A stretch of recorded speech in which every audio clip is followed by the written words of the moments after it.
Selamat pagi, salam Bapak Ibu semua yang terkasih dalam Tuhan Yesus. Kita mau belajar lagu tema bulan keluarga ya. Jadi pas ibadah kita sudah bisa menyanyikannya.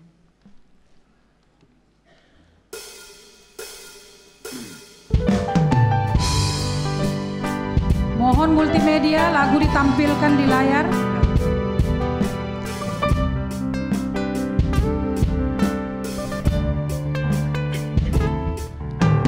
Tuhan, ini keluargaku, kami datang kepadamu, kami berdoa, kami berserah, mohon pimpinanmu bagi keluarga kami. Baik, dua wanita. Tuhan, ini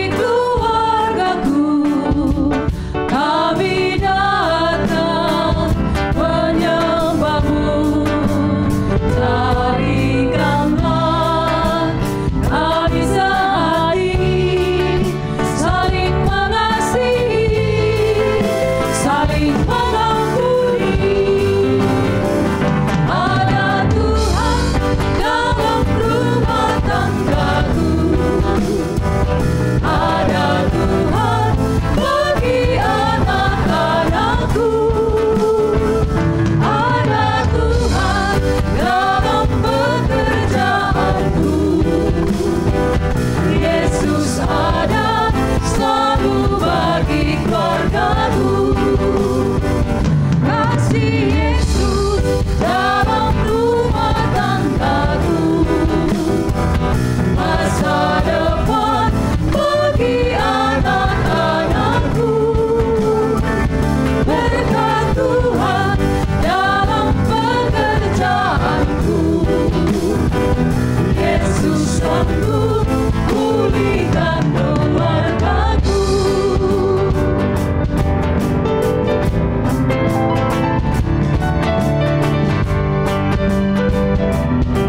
Selamat beribadah, Tuhan Yesus memberkati.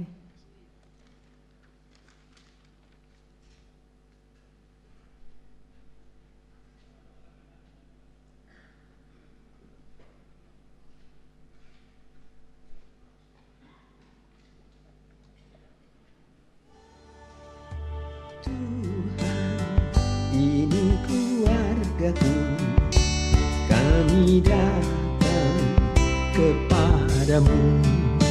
Kami berdoa, kami berserah, mohon pimpinanmu bagi keluarga kami.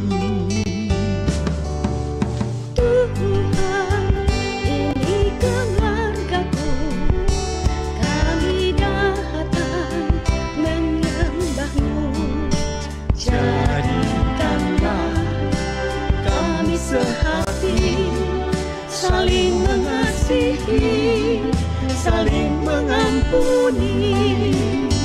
Ada Tuhan dalam rumah tanggaku, ada Tuhan bagi anak-anakku, ada Tuhan dalam pekerjaanku. Yesus ada selalu bagi keluargaku.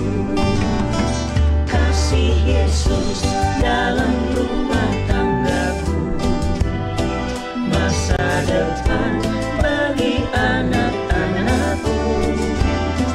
Berkat Tuhan dalam pekerjaanku, Yesus sanggup pulihkan keluargaku.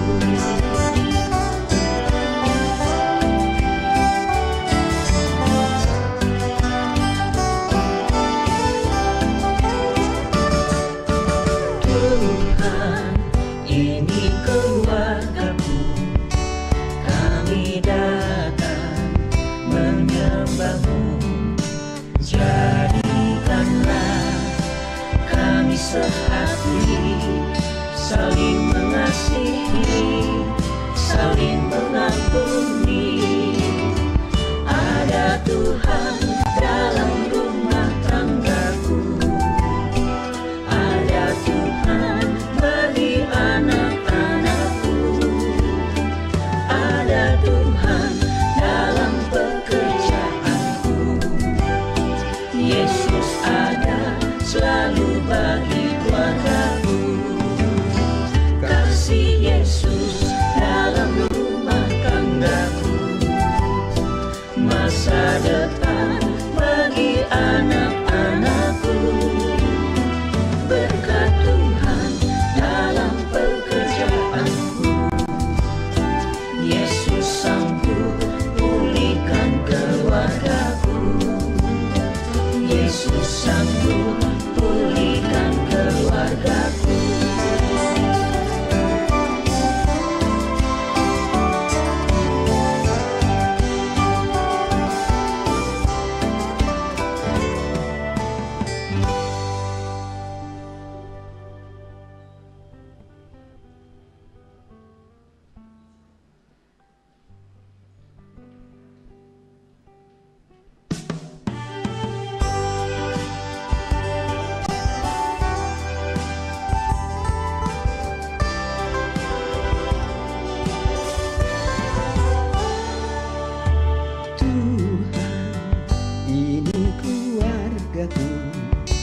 Kami datang kepadamu, kami berdoa, kami berserah, mohon pimpinanmu bagi keluarga kami.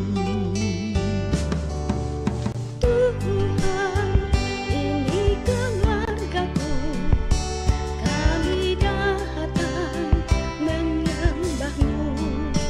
Jadikanlah kami sehati, saling mengasihi, saling mengampuni. Ada Tuhan dalam rumah tangga.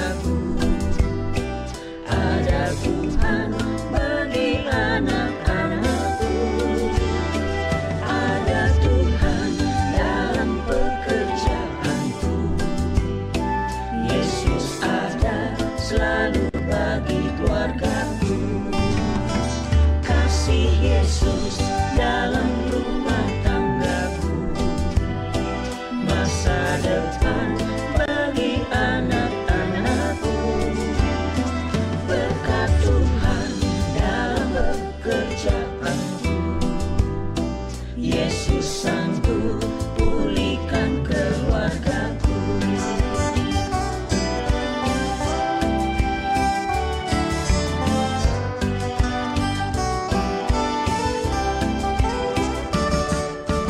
Tuhan, ini keluargaku, kami datang menyembah-Mu.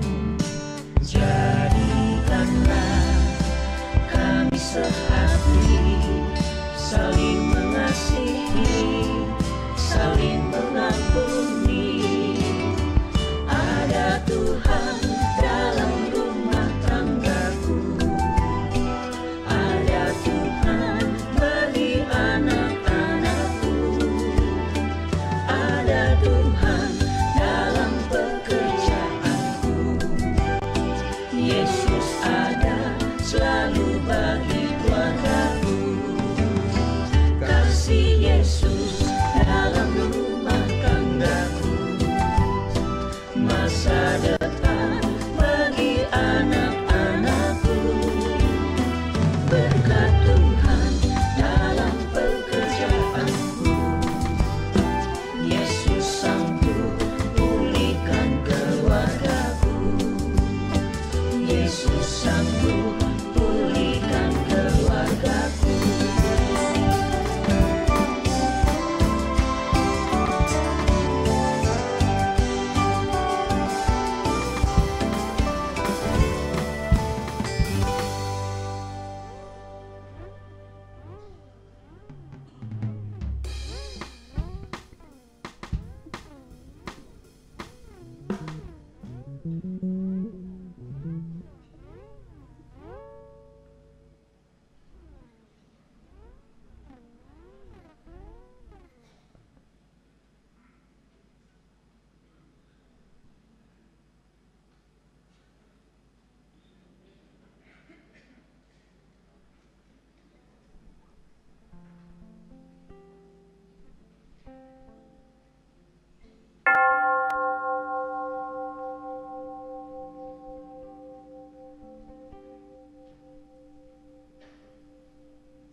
Bapak dan Ibu, selamat pagi, Shalom.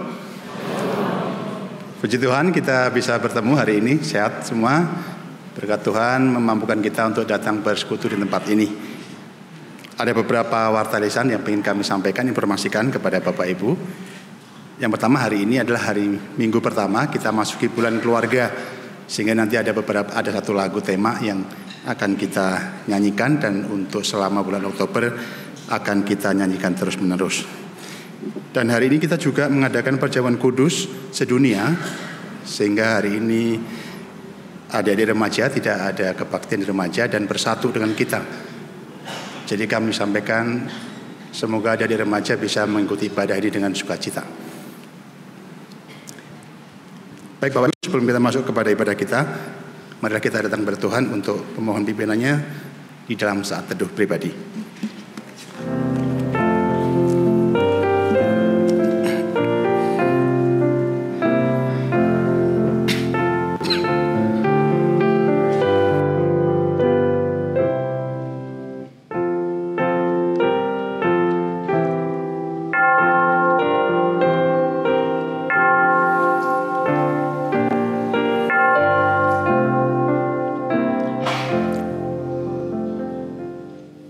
Mari kita bangkit berdiri.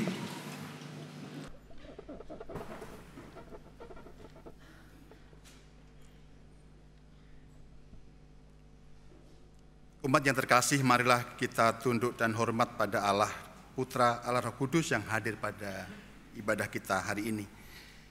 Mari kita merendahkan diri, memuji dan memuliakan namanya bersama malaikat menyembah Allah yang Maha Kudus karena Tuhan Allah hadir.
Umat yang terkasih dalam Tuhan, marilah kita bersama memulai ibadah ini dengan pengakuan bahwa pertolongan kita adalah dalam nama Tuhan yang telah menjadikan langit dan bumi.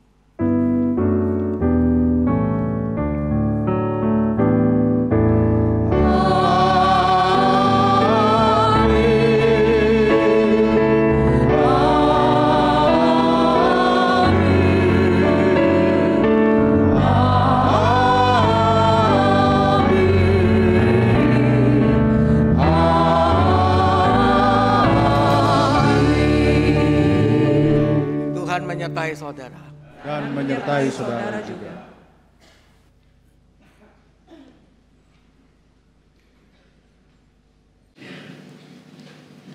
Umat yang terkasih, minggu ini kita memasuki bulan keluarga yang biasa kita laksanakan setiap bulan Oktober.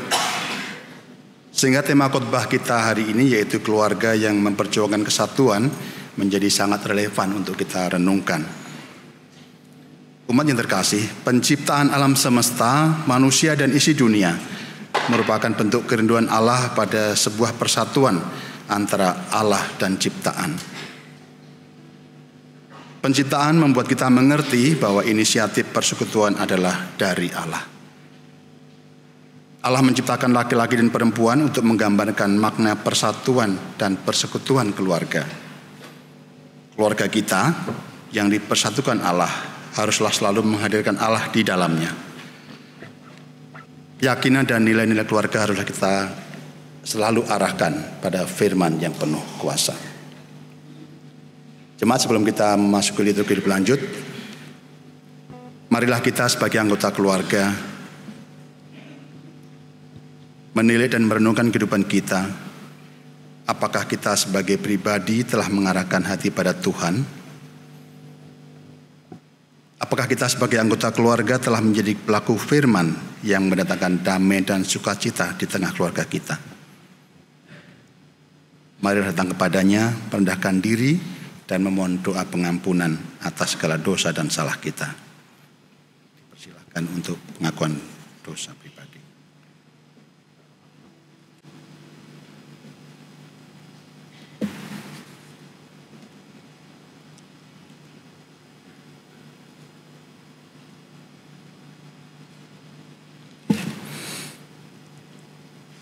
Maha besar Allah Bapa kami yang di sorga, kami datang kepadamu Tuhan untuk memohon ampun atas segala kelemahan dan kekurangan yang kami miliki. Karena sebenarnya bila kami mengingat-ingat perintah-Mu ya Bapa, perintah-Mu terasa sederhana, mengasihi-Mu dan mengasihi sesama kami. Tetapi sesungguhnya kami sering merasa tidak mampu dan sering gagal untuk dapat mengasihi Engkau dan mengasihi sesama dan saudara kami. Ampuni kami Tuhan, karena kami terlalu sering mengandalkan kekuatan kami sendiri.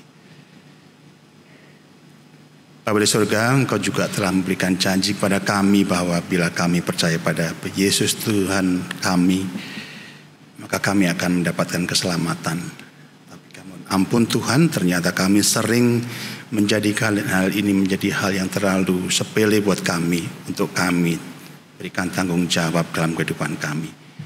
Sehingga kami sering mengabaikan perintah-Mu dan mewartakan keselamatan pada sesama kami. Bapa di surga, begitu banyak kekurangan dan kegagalan yang kami lakukan, sehingga lebih sering kami mendukakan Engkau dibandingkan memuliakan nama-Mu.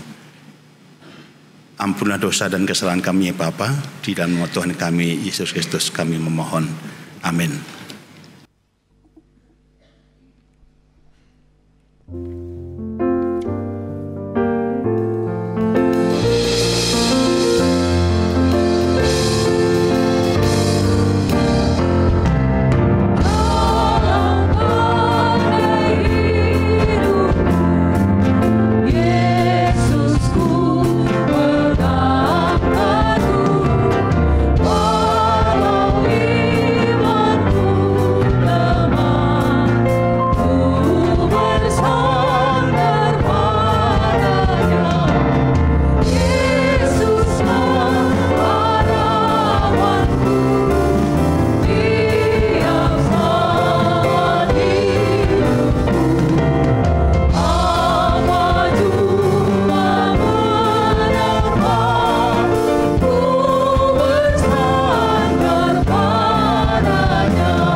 Saudara sekalian, bagi setiap kita yang telah mengaku dosa di hadapan Allah, terimalah berita anugerah dari Tuhan yang diambil dari Efesus pasal 2 ayat 8 hingga 10 yang berbunyi demikian.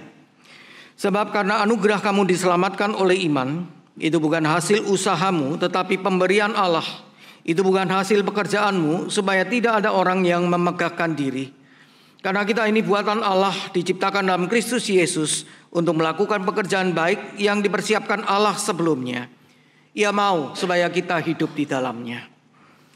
Di dalam Kristus engkau telah diampuni. Di dalam Kristus engkau pun telah diampuni. Telah mengampuni dan mempersatukan kita. Oleh karena itu, marilah kita hidup dalam damai dan pengampunan. Damai Tuhan besertamu. Kita berikan salam damai satu dengan yang lain.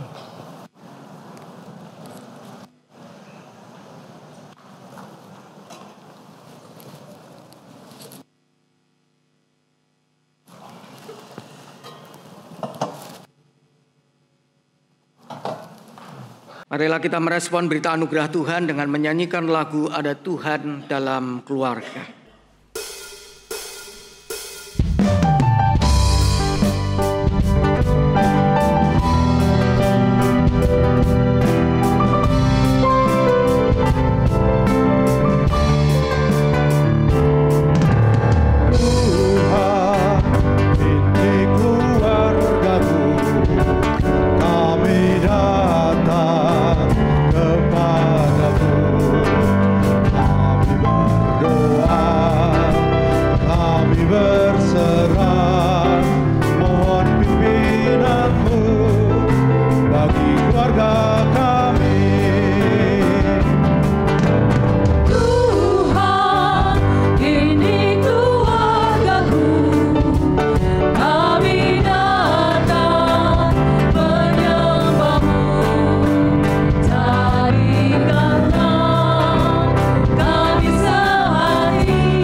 Kita bersama-sama berdoa sebelum membaca dan merenungkan firman Tuhan. Tuhan, saat ini kami bersama-sama bersyukur Tuhan memberikan kesempatan bagi kami pada hari Minggu ini untuk beribadah kepada Tuhan. Dan di dalam saat ini Tuhan, kami bersama-sama akan membaca dan merenungkan firman-Mu. Tolonglah kami Tuhan, bukalah pikiran kami agar kami dapat memahami firman-Mu dengan baik. Dan kami menyerahkan seluruh diri kami ke dalam pimpinan Roh Kudus Tuhan yang menuntun kami ke dalam seluruh kebenaran dan memampukan kami untuk menjadi pelaku firman Tuhan. Ya Bapa, bersabdalah kepada kami siap mendengarkannya. Di dalam nama Tuhan Yesus Kristus kami berdoa. Amin.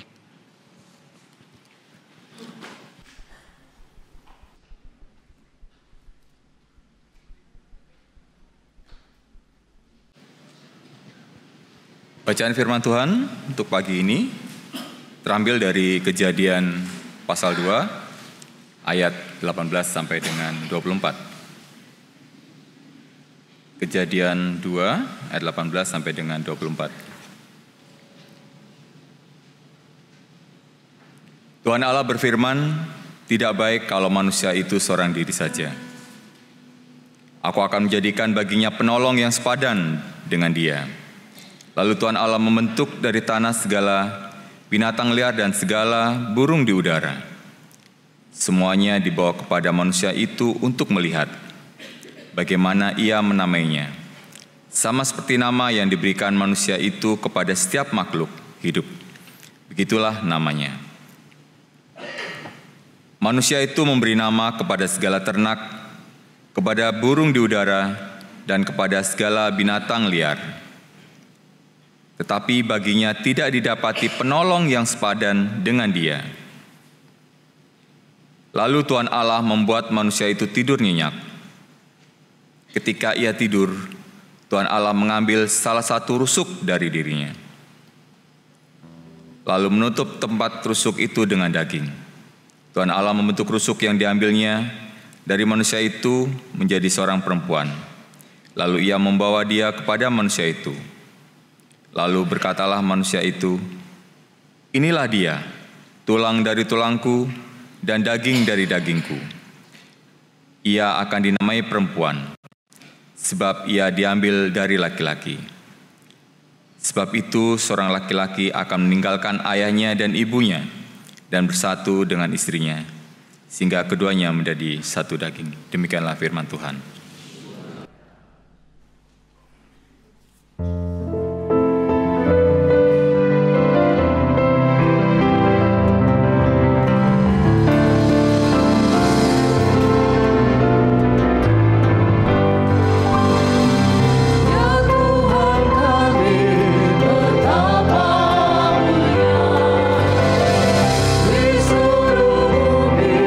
Namamu besar.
Leksionari kedua diambil dari Ibrani 1 ayat 1 sampai 4. Ibrani 1 ayat 1 sampai 4. Dengan judul Allah berfirman dengan perantaran anaknya. Setelah pada zaman dahulu, Allah berulang kali dengan berbagai cara berbicara kepada nenek moyang kita dengan perantaran para nabi. Pada zaman akhir ini, Ia berbicara kepada kita dengan perantaran anaknya yang telah Ia tetapkan sebagai ahli waris segala sesuatu. Melalui Dia, Allah telah menjadikan alam semesta. Dialah cahaya kemuliaan Allah dan gambar keberadaan Allah yang sesungguhnya dan menopang segala yang ada dengan firman-Nya yang penuh kekuasaan. Setelah selesai mengadakan penyucian dosa, Ia duduk di sebelah kanan yang maha besar, di tempat yang tinggi, jauh lebih tinggi daripada malaikat-malaikat, sama seperti nama yang dikaruniakan kepadanya, jauh lebih istimewa daripada nama mereka.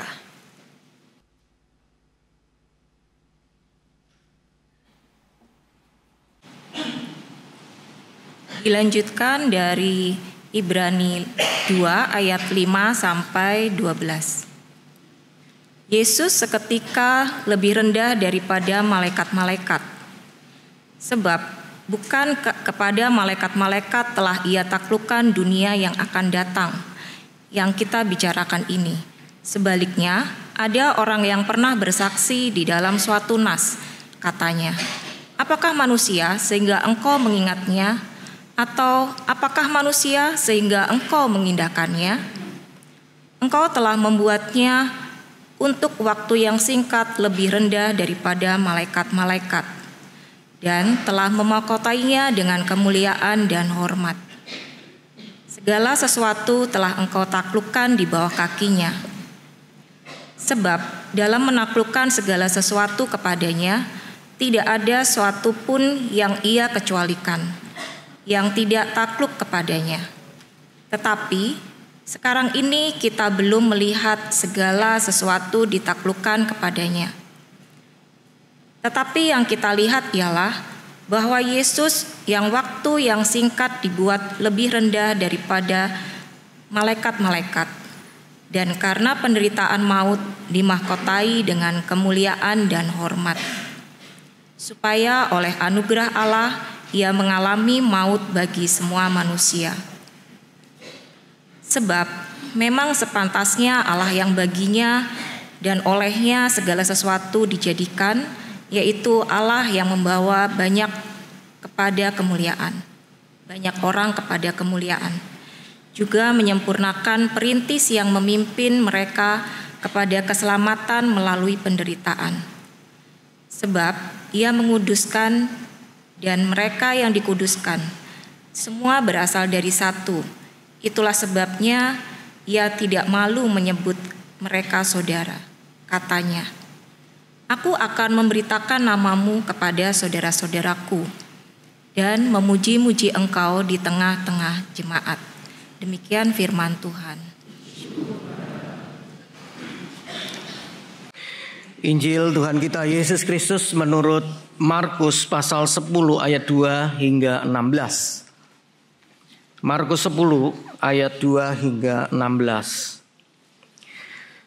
Lalu datanglah orang-orang Farisi, dan untuk mencobai Yesus mereka bertanya kepadanya, "Apakah seorang suami diperbolehkan menceraikan istrinya?" Jawabnya kepada mereka, "Apa perintah Musa kepada kamu?" Jawab mereka, "Musa memberi izin untuk menceraikannya dengan membuat surat cerai." Lalu kata Yesus kepada mereka, "Karena kekerasan hatimulah Musa menuliskan perintah ini untuk kamu. Padahal sejak awal ciptaan Allah menjadikan mereka laki-laki dan perempuan. Sebab itu laki-laki akan meninggalkan ayahnya dan ibunya dan bersatu dengan istrinya, sehingga keduanya itu menjadi satu daging. Demikianlah mereka bukan lagi dua, melainkan satu. Karena itu, apa yang telah dipersatukan Allah tidak boleh diceraikan manusia." Ketika mereka sudah di rumah, murid-murid itu bertanya lagi kepada Yesus tentang hal itu. Lalu katanya kepada mereka, "Siapa saja yang menceraikan istrinya lalu kawin dengan perempuan lain, ia berzina terhadap istrinya itu. Jika si istri menceraikan suaminya dan kawin dengan laki-laki lain, ia berzina.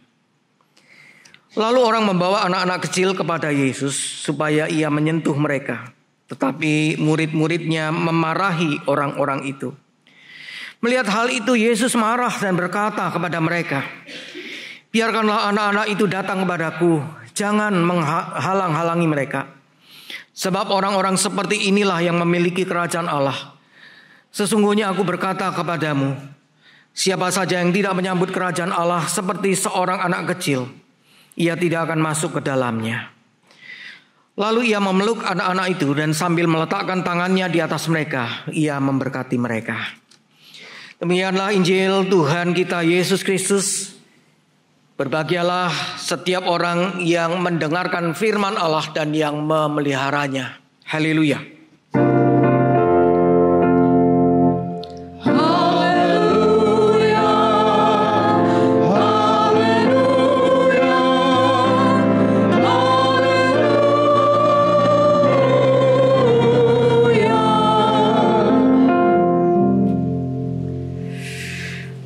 Selamat pagi saudara sekalian. Jumpa kembali dalam kebaktian ini bersama-sama beribadah kepada Tuhan. Dan hari ini kita bersama-sama akan merenungkan firman Tuhan dengan tema keluarga yang memperjuangkan kesatuan. Dalam rangka bulan keluarga 2024, kita bersama-sama akan merenungkan firman Tuhan dengan tema ini. Oke, yuk kita mau lihat saudara sekalian data ini. Ini data dari Badan Pusat Statistik Nasional Indonesia tahun 2024. Tentang angka perceraian di Indonesia tahun 2019 sampai 2023. Dan kalau kita lihat di 2 tahun terakhir saudara sekalian ya, tahun 2022 itu lebih dari 500.000 kasus. Sedangkan di tahun 2023 mengalami penurunan tetapi tetap masih tinggi saudara sekalian ya. Lebih dari 460.000 kasus. Dan kalau baca dari keterangan yang lain dari Badan Pusat Statistik Nasional ini saudara, angka pernikahan malah turun. 3 tahun belakangan angka pernikahan turun. Angka perceraian sempat naik, turun, tapi turun sedikit. Nah kemudian saudara sekalian, peringkat pertama nasional untuk angka perceraian provinsi mana saudara? Jawa Barat saudara sekalian. Dan Bekasi itu masuk dalam wilayah Jawa Barat saudara. Saudara sekalian, kemudian kita mau lihat penyebab kasus perceraian di Indonesia tahun 2023. Penyebab terbesarnya adalah perselisihan atau pertengkaran yang terus-menerus. Jangan sampai hal ini terjadi di dalam keluarga GKI Harapan Indah. Nah, saudara sekalian, sebagai bagian dari keluarga GKI Harapan Indah, sebagai bagian dari keluarga Kristen, kita berusaha menjadi keluarga yang memperjuangkan kesatuan, saudara. Nah, bagaimana caranya? Oke, yang pertama, kita sepatutnya memahami bahwa ada inisiatif, kehendak, dan karya Allah yang dipercayakan di dalam kesatuan relasi antar sesama manusia. Ini sangat mendasar, saudara sekalian.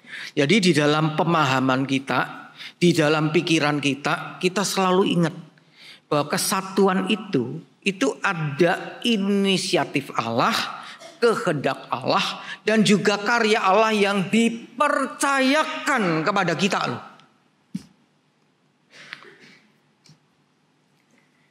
Kita ke bacaan Injil tadi ya. Nah, orang-orang Farisi itu demen banget saudara sekalian mencobai Yesus dengan pertanyaan jebakan.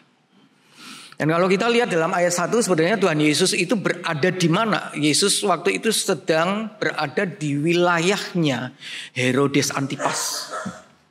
Nah, ini orang-orang Farisi ini memakai kesempatan itu untuk bertanya pertanyaan jebakan yang menuntut jawaban ya atau tidak terhadap hukum yang berlaku di dalam masyarakat Yahudi. Boleh enggak bercerai? Nah ini si malakama saudara sekalian. Kalau Tuhan Yesus mengatakan boleh, itu berarti Tuhan Yesus bertentangan dengan ajaran yang dia pernah ajarkan sendiri dalam Matius pasal 5. Tapi kalau Tuhan Yesus mengatakan tidak, kebalik ya. Kebalik. Kalau Tuhan Yesus mengatakan tidak boleh, dia berhadapan dengan Herodes Antipas yang menceraikan istrinya. Tapi kalau Tuhan Yesus mengatakan boleh, ya benar. Mengatakan boleh berarti dia akan bertentangan dengan ajaran yang pernah dia sampaikan sendiri.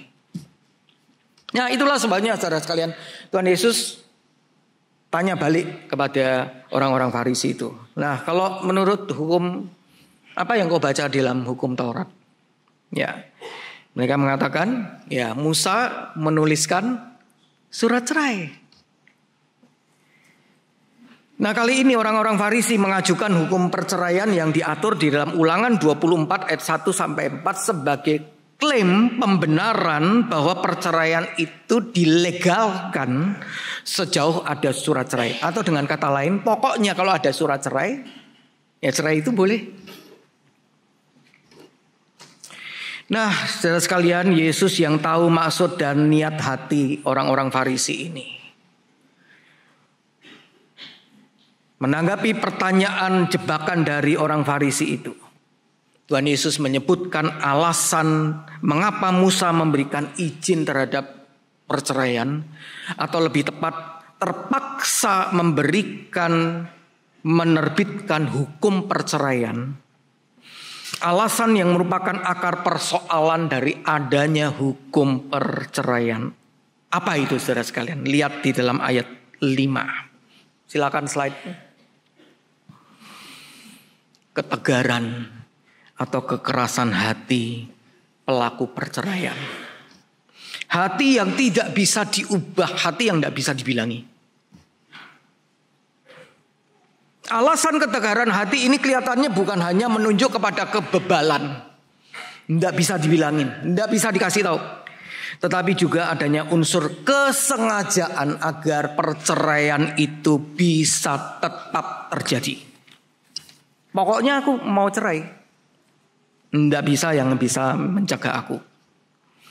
Nah saudara sekalian, dari zaman Musa sampai zaman Tuhan Yesus, kawin cerai itu seolah-olah menjadi hal yang biasa, hal yang lumrah yang dilakukan oleh umat Israel. Nah saudara sekalian, waktu beberapa hari yang lalu saya baca di internet, saudara. Itu kalau tidak salah ada 78 responden menyatakan pendapat mereka tentang perceraian. Apakah perceraian itu wajar atau tidak? 78 responden mengatakan wajar. Itu adalah suatu yang biasa, normal sebagai sebuah solusi. Jangan sampai kita orang Kristen punya pendapat seperti itu, saudara sekalian. Di tengah budaya patriarki, pria Yahudi itu begitu berkuasa dan bisa bertindak sesuka hati. Sehingga kaum wanita itu amat rentan menjadi korban perceraian. Jadi hukum perceraian itu sebetulnya dibuat demi melindungi kaum wanita dan juga sekaligus mencegah, mempersulit perceraian itu terjadi. Tapi pada zaman itu saudara sekalian, dalam komunitas bangsa Yahudi sangat mengerikan. Ya, kalau Rabi Syamai, ya guru agama Yahudi bernama Syamai mengatakan bahwa seorang suami bisa menceraikan istrinya cuman satu saja alasannya, karena perzinahan. Kalau perzinahan sesuai Ulangan 22 ayat 22, orang yang berzina itu akan dihukum mati, dirajam dengan batu sampai mati. Itu Rabi Syamai. Tapi kalau Rabi Hillel lain saudara sekalian. Yang mengajarkannya begini saudara sekalian. Jadi kalau misalnya nih istri buat makanan, masakannya gosong. Nah itu bisa jadi alasan buat cerai. Atau saudara sekalian, si istri ini ngomong dengan pria lain di luar, apalagi jelekin suaminya, oh itu bisa alasan buat cerai. Nah, Rabi Akiba itu lebih gila lagi, saudara sekalian. Mengatakan, oh suami itu bisa menceraikan istrinya kalau ada wanita lain lebih menarik dari istrinya. Itu Rabi Akiba. Nah, kira-kira ya ini jujur aja nih, para pria lebih seneng yang mana nih? Pasti milih yang Rabi Akiba, saudara sekalian ya. Ada wanita lain lebih menarik dari istrinya. Nah, itu bisa buat alasan cerai, saudara. Lebih parah lagi, saudara. Ya, suami itu bisa menceraikan istrinya meskipun istrinya itu tidak bersedia untuk diceraikan. Jadi kalau istrinya mau diceraikan atau tidak mau diceraikan, oh itu enggak masalah. Kalau suami sudah ngomong cerai, pasti cerai. Jadi, tapi kalau istri itu bisa menceraikan suaminya hanya jika suaminya bersedia. Nah, kalau suaminya tidak bersedia ya tidak bisa diceraikan itu. Nah, saudara sekalian, itu yang terjadi saat itu. Dan Tuhan Yesus menentang perilaku seperti itu dengan mengingatkan karya Allah. Ketika Allah itu menciptakan laki-laki dan perempuan, lalu menyatukan keduanya menjadi satu daging. Kesatuan keluarga terjadi atas inisiatif dan tindakan Allah. Dan di sini saudara sekalian, Markus 10 ayat 9, apa yang telah dipersatukan Allah tidak boleh diceraikan oleh manusia. Tuhan Yesus dengan jelas menutup ruang kemungkinan diperbolehkannya perceraian. Perceraian merupakan bentuk penyangkalan dan pemberontakan terhadap Allah yang sejak awal dunia dijadikan telah menyatukan dan memberkati kesatuan itu. Nah, saudara sekalian, bacaan pertama Kejadian 2 ayat 18 sampai 24 memperkuat pengajaran dari Tuhan Yesus. Ketika manusia seorang diri saja, ayat 18, Kejadian pasal 2 ayat 18, Allah berinisiatif. Allah punya inisiatif untuk apa? Untuk membuat penolong yang sepadan dengan manusia itu. Dengan Adam, laki-laki itu. Dan yang menarik untuk diperhatikan saudara sekalian, bahwa Allah itu tidak langsung menciptakan Hawa. Allah tidak langsung menjadikan seorang perempuan, tapi lebih dulu Allah menciptakan binatang-binatang liar dan burung-burung di udara. Dan di antara mereka, di antara hewan-hewan itu semua, manusia tidak mendapatkan penolong yang sepadan. Tapi zaman sekarang saudara sekalian, ada aja loh orang yang aneh nikah dengan binatang, saudara. Nanti bisa search saudara sekalian ya, ada orang nikah dengan anjing, nikah dengan kucing. Nggak habis pikir saudara sekalian. Tapi di sini saudara sekalian tidak ada ditemukan penolong yang sepadan. Baru setelah itu Allah menciptakan perempuan dari tulang rusuk laki-laki dan dibawanya kepada manusia, kepada Adam laki-laki itu.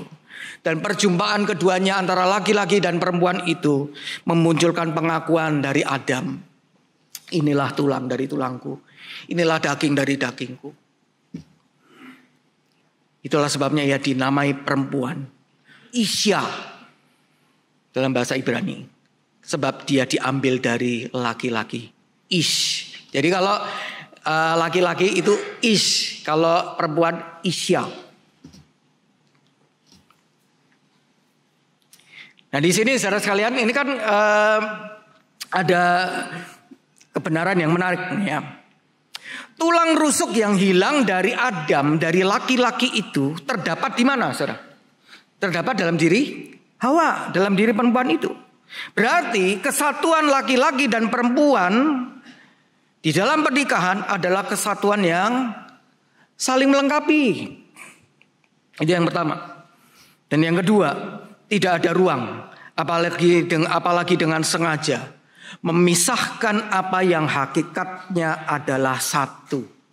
Upaya memisahkan yang satu ini, apa yang hakikatnya satu ini, justru akan menyakiti dirinya sendiri. Kembali lagi ke Markus 10 tadi. Nah, di dalam ayat 11 sampai 12 dikatakan bahwa murid-murid itu bertanya, ya, dalam ayat 10 murid-murid bertanya kepada Yesus terkait dengan apa yang Tuhan Yesus katakan sebelumnya kepada orang-orang Farisi. Nah, menjawab pertanyaan murid-muridnya, Tuhan Yesus mengaitkan perceraian dengan keadaan yang menjadikan seorang berzina. Dan tentu saja ini suatu hal yang mengejutkan waktu itu, saudara sekalian. Kenapa? Karena berdasarkan hukum Musa, orang-orang Yahudi itu dapat memakai alasan jika ia tidak lagi menyukai perempuan itu. Ulangan 24 ayat 1. Itu yang diajarkan oleh Rabi Akiba, saudara. Ya, jika tidak menyukai lagi perempuan itu, maka bisa bercerai. Nah, orang-orang Yahudi tentu paham dalam hukum Taurat Ulangan 22 ayat 22, jika seorang kedapatan berzina maka ia harus menerima hukuman mati. Dirajam dengan batu sampai mati. Makanya ingat kisah Tuhan Yesus dalam Injil Yohanes pasal 8. Orang yang kedapatan berzina, perempuan kedapatan berzina dibawa pada Tuhan Yesus. Dan Tuhan Yesus mengatakan, di antara kamu yang tidak berdosa, silakan lempar batu pada perempuan ini.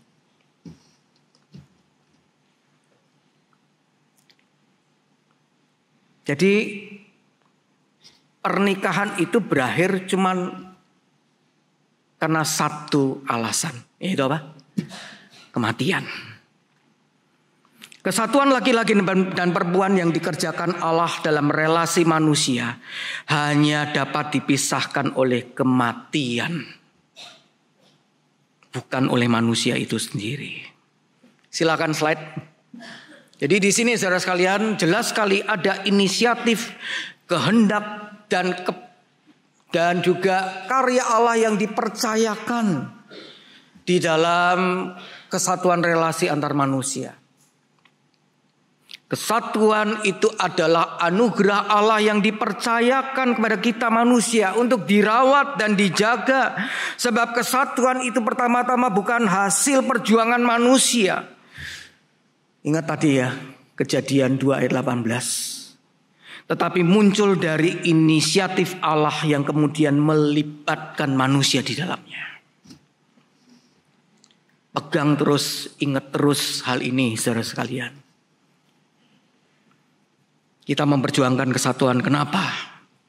Ada inisiatif, kehendak, dan karya Allah yang dipercayakan pada kita manusia.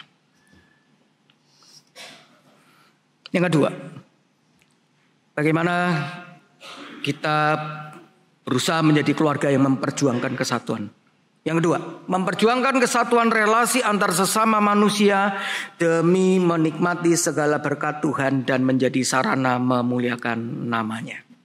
Kalau kita mau menikmati segala berkat Tuhan dan memuliakan nama Tuhan, maka mari kita benar-benar memperjuangkan kesatuan relasi antar sesama manusia secara nyata, saudara sekalian. Saudara sekalian, kembali ke bacaan Injil tadi. Tuhan Yesus sebetulnya mendasarkan pengajarannya pada hakikat kesatuan yang ditetapkan Allah sejak mulanya. Sejak dunia dijadikan, yang mesti dirawat bahkan dipulihkan ketika terjadi kerusakan akibat dosa. Di dalam konteks bacaan Injil Markus 10 ayat 2 sampai 16, kesatuan yang dimaksud ada di dalam relasi pernikahan. Namun jika ditarik dalam konteks yang lebih luas, maka kesatuan mewujud juga dalam hidup berkeluarga, hidup bergereja, hidup bermasyarakat, dan juga berbangsa negara. Penghargaan terhadap kesatuan merupakan wujud ketaatan pada Allah, melakukan kehendak Allah, dan menggenapkan rancangan Allah melalui relasi kita satu dengan yang lain. Sebaliknya, penolakan terhadap kesatuan, apalagi sengaja merusak kesatuan, membuat kita manusia jauh dari berkat Tuhan dan kehilangan kemuliaan Tuhan. Dengan pemahaman itulah saudara sekalian, kita lebih bisa memahami alasan mengapa Yesus marah ketika murid-muridnya melarang para orang tua datang dengan membawa anak-anak mereka kepada Yesus. Silakan slide. Pada zaman itu saudara sekalian memang ada satu kebiasaan ya. Kalau anak-anak ya usia sekitar apalagi kalau bisa pas 1 tahun itu dibawa kepada rabi, kepada guru agama Yahudi untuk didoakan untuk menerima berkat. Nah ini rupanya ada para orang tua membawa anak-anak ya kepada Tuhan Yesus untuk menerima doa dan juga berkat dari Tuhan Yesus ini. Tetapi murid-murid itu justru menghalang-halangi. Nah, menarik saudara sekalian untuk diperhatikan bahwa kata yang dipakai marah di situ itu tegas sekali kalau dalam bahasa aslinya. Ya, mungkin boleh pakai istilah naik darah saudara sekalian ya. Jadi itu benar-benar Tuhan Yesus memarahi murid-muridnya, saudara. Bagi Tuhan Yesus tindakan murid-murid menghalangi anak-anak, membuat anak-anak itu mengalami kesulitan untuk bisa mengalami kesatuan dengan Yesus. Padahal Tuhan Yesus itu menerima dan mengasihi orang, semua orang tanpa kecuali, termasuk anak-anak.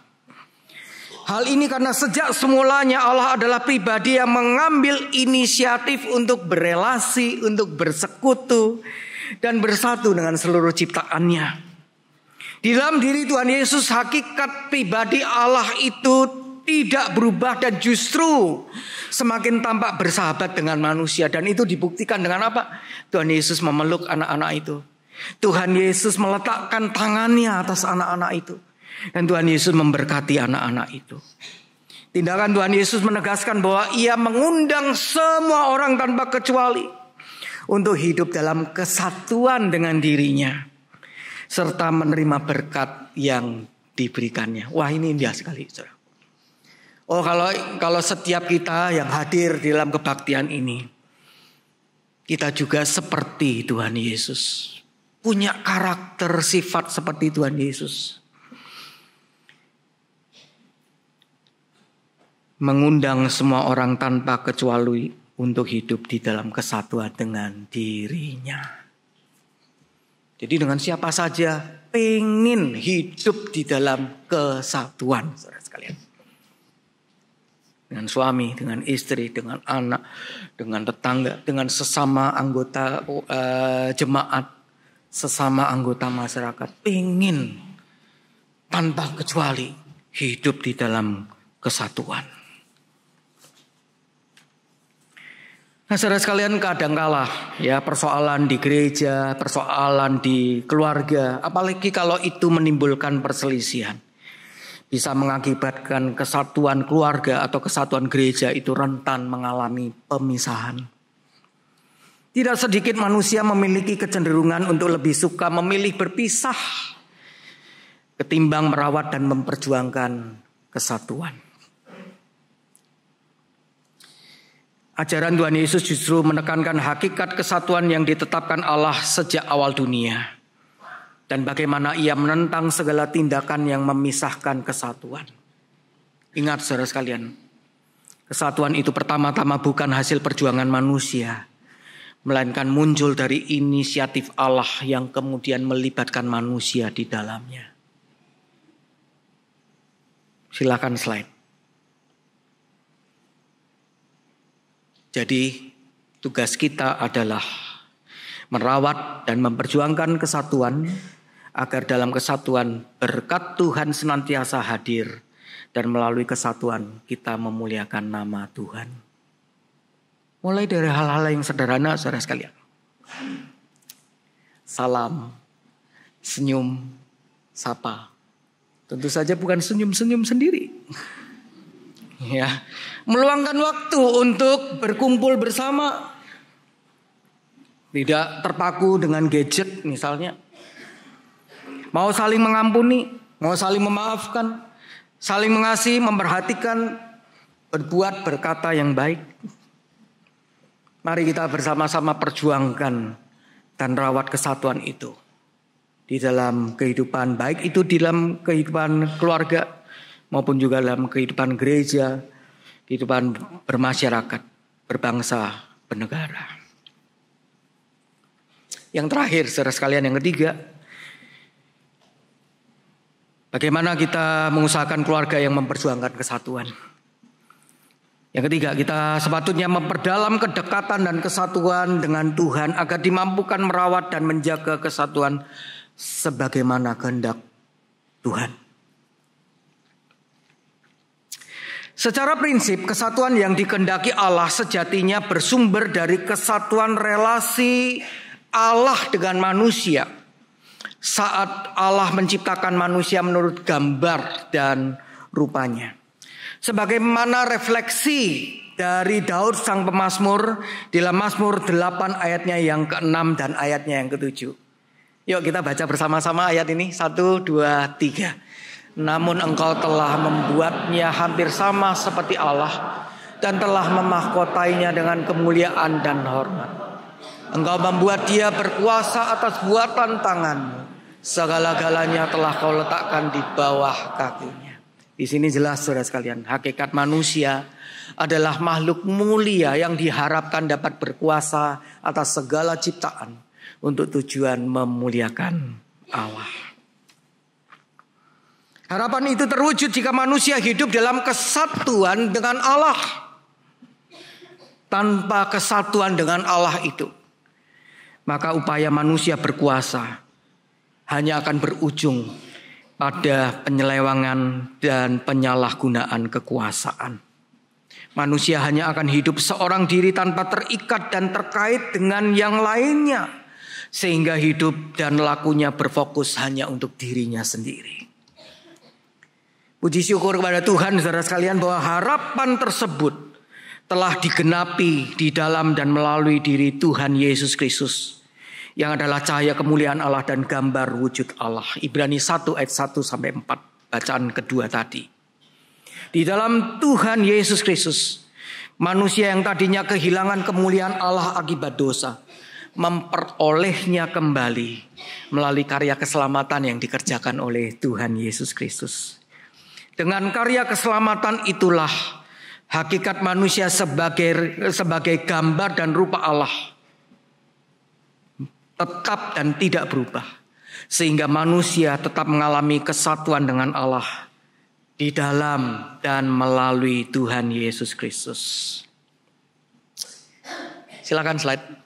Ini ada satu hal yang menarik saudara sekalian ya. Ibrani 2 ayat 11. Sebab ia yang menguduskan dan mereka yang dikuduskan, mereka semua berasal dari satu. Satu itu menunjukkan kesatuan relasi. Kemudian itulah sebabnya ia tidak malu menyebut mereka saudara. Saudara di sini berarti menunjuk ada relasi yang saling ada saling ketergantungan dalam relasi, ada saling relasi yang saling mempengaruhi. Nah ini satu hal yang menarik saudara sekalian. Sebab ia yang menguduskan, ini menunjuk kepada siapa? Kepada Tuhan Yesus. Dan mereka yang dikuduskan menunjuk kepada siapa? Gereja saudara sekalian. Orang-orang yang percaya kepada Kristus. Itulah sebabnya ia di sini siapa? Tuhan Yesus. Tidak malu menyebut mereka di sini siapa? Orang-orang yang percaya kepada Kristus. Saudara. Ini kalau mendalami ayat ini saudara sekalian itu benar-benar luar biasa. Saya kasih gambaran begini saudara. Kalau kita punya saudara nih, punya saudara kandung nih. Perkataannya sopan, cara ngomongnya itu baik. Ya, suka bantu orang. Pokoknya mengatakan apa yang baik, karakternya juga baik. Nah, kita sebagai saudaranya malu enggak mengakui dia saudara? Enggak kan? Nah, coba sebaliknya. Bengal, ya. Wah, pokoknya hidupnya berantakan lah, hidupnya enggak karuan ya, ngomongnya enggak sopan. Lebih gampang melakukan yang jahat ketimbang yang baik. Nah, sekarang ini saudaraku. Nah, saudara sekalian, kita ini loh di hadapan Tuhan, di hadapan Tuhan Yesus, Apakah ada di antara kita yang tidak pernah mendukakan hati Tuhan oleh karena kelakuan, oleh karena hidup kita? Ada? Saya yakin saudara sekalian tidak ada satu orang pun di sini di antara kita yang belum pernah menyakiti hati Tuhan Yesus. Tapi Tuhan Yesus dikatakan dalam Ibrani 2 ayat 11 tidak malu menyebut mereka saudara. Wih, luar biasa saudara. Berapa banyak kita gagal? Berapa banyak kali kita gagal di hadapan Tuhan? Jatuh bangun dalam dosa. Tapi ayat ini saudara sekalian, Tuhan Yesus tidak malu menyebut kita saudara. Karena iman di dalam Tuhan Yesus Kristus. Kesatuan relasi dan keterhubungan umat percaya dengan Tuhan Yesus menjadikan umat percaya mampu mengarahkan hidup pada Kristus sehingga dimampukan mengikuti teladan Kristus. Relasi persaudaraan yang ditawarkan Kristus juga mendorong setiap kita untuk menghadirkan persaudaraan bagi yang lainnya. Kalau Kristus mau mengampuni kita, saudara sekalian, berarti kita pun juga mesti mau mengampuni orang lain. Kalau Kristus begitu mengasihi kita, maka kita pun juga mesti mengasihi orang lain. Permisi tanya, bagaimanakah kedekatan kita dengan Tuhan belakangan hari ini? Apakah semakin dekat atau semakin jauh? Semakin dalam atau semakin dangkal? Lebih sering berdoa atau jarang berdoa? Lebih sering merenungkan firman Tuhan atau tidak? Bagaimanakah sifat kita, tindakan kita, perkataan kita? Apakah makin seperti Tuhan? Atau maaf, makin seperti setan? Bangunlah dan rawatlah hidup rohani keluarga kita, agar tiap anggota keluarga kita benar-benar merasakan ada Tuhan di keluarga kita. Luangkan waktu untuk berdoa bersama. Luangkan waktu untuk membaca dan merenungkan firman Tuhan bersama-sama. Dengan demikian saudara sekalian, kita akan dimampukan untuk memperjuangkan kesatuan sebagaimana kehendak Tuhan. Nah, saudara sekalian, setiap minggu pertama bulan Oktober dirayakan perjamuan kudus sedunia. Melalui perjamuan kudus sedunia kita menghayati kesatuan kita dengan Kristus, namun juga sekaligus dengan semua orang percaya, dengan seluruh gereja di dunia sebagai satu tubuh Kristus. Sejatinya Allah itu adalah pribadi yang senang berelasi dan menghendaki adanya kesatuan. Dan di dalam kesatuan itulah umat percaya dapat menikmati hidup di dalam berkat dan kemuliaan. Saudara sekalian, kiranya Tuhan menolong setiap kita menjadi bagian keluarga yang memperjuangkan kesatuan. Amin.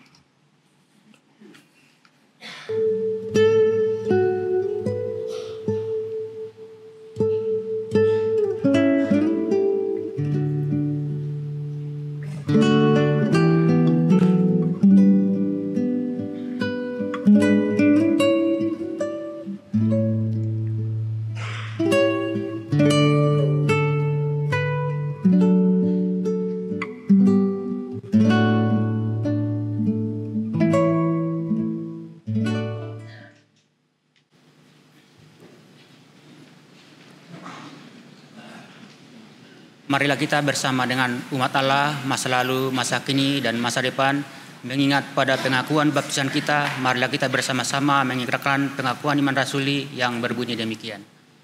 Aku percaya kepada Allah, Bapa yang Maha Kuasa, Kali langit dan bumi, dan kepada Yesus Kristus, Anaknya yang tunggal Tuhan kita, yang dikandung dari Roh Kudus, lahir dari anak darah Maria, yang menderita sengsara di bawah pemerintahan Pontius Pilatus, disalibkan, mati dan dikuburkan, turun ke dalam kerajaan maut. Pada hari yang ketiga bangkit pula dari antara orang mati, naik ke sorga, duduk sebelah kanan Allah, Bapa yang Maha Kuasa, dan dari sana Ia akan datang untuk menghakimi orang yang hidup dan yang mati. Aku percaya kepada Roh Kudus, gereja yang kudus dan am, persekutuan orang kudus, pengampunan dosa, kebangkitan orang mati, dan hidup yang kekal. Amin. Silakan.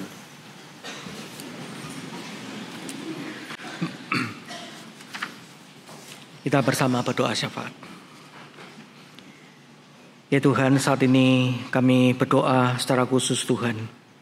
Di dalam bulan keluarga pada tahun ini, tolonglah setiap keluarga kami maupun juga saudara-saudara kami yang menjadi bagian dari GKI Harapan Indah. Sungguh menjadi keluarga yang memperjuangkan kesatuan. Ya Tuhan, jikalau sekiranya ada keluarga-keluarga yang saat ini sedang mengalami perselisihan yang terus-menerus, kondisi yang tidak harmonis, Tuhan tolonglah Tuhan, agar kiranya keluarga-keluarga demikian sungguh mengalami jamahan Tuhan, dipulihkan oleh Tuhan, relasi satu dengan yang lain. Dan kami sungguh merindukan Tuhan bahwa setiap keluarga yang menjadi bagian dari jemaat GKI Harapan Indah sungguh terus boleh dibangun dalam iman, kasih, dan pengharapan di dalam Tuhan, dan menjadi berkat bagi banyak orang, memuliakan nama Tuhan. Berdoa pula Tuhan khususnya untuk setiap saudara-saudara kami dalam kondisi lemah tubuh, dalam kondisi sakit. Berdoa Tuhan untuk Ibu Yu Yunlan yang saat ini masih dalam kondisi koma di rumah sakit. Untuk Bapak Wilky William, untuk Bapak Adi Linduru, untuk Ibu Leli, untuk Ibu Naomi Partadarsana, untuk Ibu Leli Asih, untuk Bapak Satrio, untuk Bapak Ferdi Limengka, untuk Bapak Albert Ciagian, untuk Ibu Yulinda Simorangkir, untuk saudara-saudara kami yang lain yang belum disebutkan namanya yang saat ini juga dalam kondisi sakit atau dalam kondisi lemah secara jasmani. Tuhan, kami sungguh mohon belas kasihan Tuhan. Tuhan memulihkan, Tuhan menyembuhkan mereka. Kondisi mereka semakin membaik dari waktu demi waktu. Dan Tuhan memberkati setiap usaha pengobatan maupun terapi yang mereka jalani. Berdoa juga Tuhan khususnya bagi mereka yang mengalami duka cita. Tuhan kuatkan, Tuhan hiburkan di tengah-tengah masa perkampungan. Bagi mereka yang mengalami pergumulan di dalam masalah ekonomi, masalah keuangan, masalah pekerjaan, kami sungguh mohon Tuhan mencukupkan kebutuhan mereka, dan Tuhan memberikan hikmat bagi mereka apa yang perlu mereka lakukan untuk mereka boleh mendapatkan penghasilan di dalam kehidupan mereka, kecukupan dalam ekonomi mereka. Kami juga doakan Tuhan khususnya untuk gereja kami, khususnya di dalam persiapan emeritasi Pendeta Haryanto Suryadi di bulan November mendatang. Untuk panitia yang mempersiapkan segala sesuatunya, Tuhan memberikan hikmat tuntunan. Demikian pula Tuhan tatkala pelaksanaan dari kebaktian emeritasi itu kiranya boleh berjalan dengan baik, dengan lancar. Berdoa juga Tuhan khususnya untuk pembangunan tahap kedua, penyediaan lift untuk Bajam Simponi. Kami sungguh mohon kiranya Tuhan dana yang diperlukan boleh tercukupkan, dan tatkala pembangunan itu dilakukan kiranya juga boleh berjalan dengan baik. Kami juga doakan Tuhan khususnya untuk proses pemilihan anggota Majelis Jemaat untuk periode berikutnya. Mohon pimpinan Tuhan agar orang-orang yang terpilih sungguh adalah orang-orang yang Tuhan tetapkan, Tuhan kehendaki untuk duduk dalam kemajelisan dalam periode berikutnya. Untuk bangsa negara kami Indonesia, kami sungguh mohon Tuhan dalam pergantian kepemimpinan di bulan Oktober ini, kiranya negara kami tetap dalam situasi yang kondusif. Demikian pula Tuhan merupakan kerinduan kami melalui pemerintahan yang baru mendatang. Negara kami boleh dibawa menuju kondisi yang lebih baik daripada waktu-waktu sebelumnya. Banyak hal belum kami sebutkan dalam doa syafaat kami Tuhan. Kiranya kami pun juga setia berdoa di rumah kami masing-masing. Dan kami menyerahkan setiap diri kami dalam tangan pertolongan-Mu. Tolonglah kami Tuhan, agar kami sungguh boleh menjadi saksi Tuhan yang benar, saksi Tuhan yang hidup dimanapun Tuhan tempatkan setiap kami. Terima kasih Tuhan, dalam nama Tuhan Yesus kami berdoa. Amin.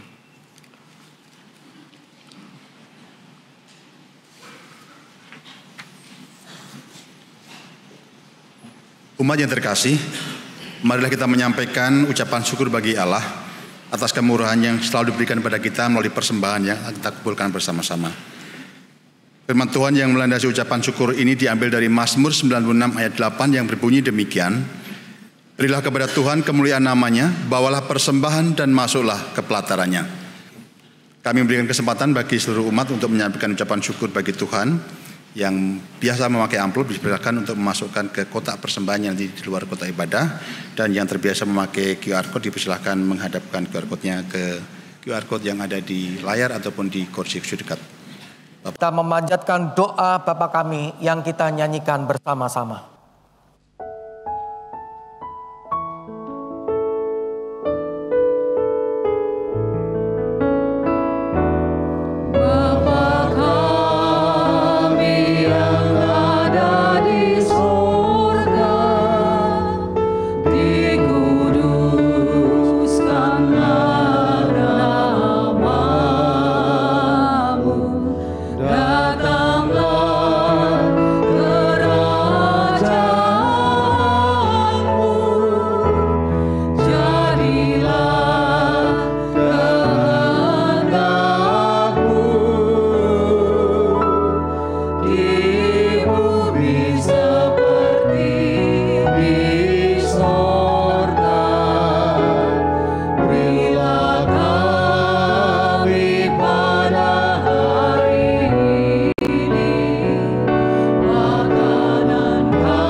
Mari kita menyanyikan pujian, mari bersyukur semua. Selamanya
besar Allah Bapa kami di sorga, kami kembali datang kepada Tuhan untuk mengucap syukur atas berkat dan karunia yang Bapa berikan pada kami. Kami mengucap syukur atas pelawatan dan pemeliharaan Tuhan pada kami sepanjang hidup kami. Pada hari ini Tuhan, kami membawa persembahan yang kami dari pemberian Tuhan. Kami ingin mempersembahkan dengan hati yang tulus dan ikhlas Tuhan. Dan kiranya Tuhan memampukan kami untuk hari demi hari, semakin hari kami dapat memberikan yang lebih baik dibandingkan apa yang kami sampaikan pada pagi hari ini. Bapa di surga, kami juga berdoa memohon hikmat bagi anak-anak-Mu di majelis yang akan mengolah persembahan ini. Kiranya Tuhan selalu memberikan kemampuan untuk memilih dan menyalurkannya bagi kemuliaan nama-Mu saja. Terima kasih Bapa, di dalam nama Tuhan kami, Yesus Kristus, kami berdoa. Umat yang terkasih, marilah kita kembali ke kehidupan kita dan selalu menghadirkan Allah di tengah keluarga kita. Marilah merawat, menjaga kesatuan keluarga, agar kita dapat menikmati hidup dalam berkat-Nya. Marilah selalu menikmati firman-Nya, agar kita dimampukan memuliakan nama-Nya.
Hatimu kepada Tuhan. Kami arahkan hati kami kepada Tuhan. Jadilah saksi Kristus. Syukur kepada Allah. Terpujilah Tuhan. Kini dan selamanya. Pergilah dengan damai sejahtera Allah dan terimalah berkat Tuhan. Tuhan memberkati engkau dan melindungi engkau. Tuhan menyinari engkau dengan wajah-Nya dan memberi engkau kasih karunia. Tuhan menghadapkan wajah-Nya kepadamu dan memberi engkau damai sejahtera dari saat ini sampai selama-lamanya. Haleluya. Amin. Haleluya.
ibadah kita selesai, saat hening buat kita semua. Selamat hari Minggu.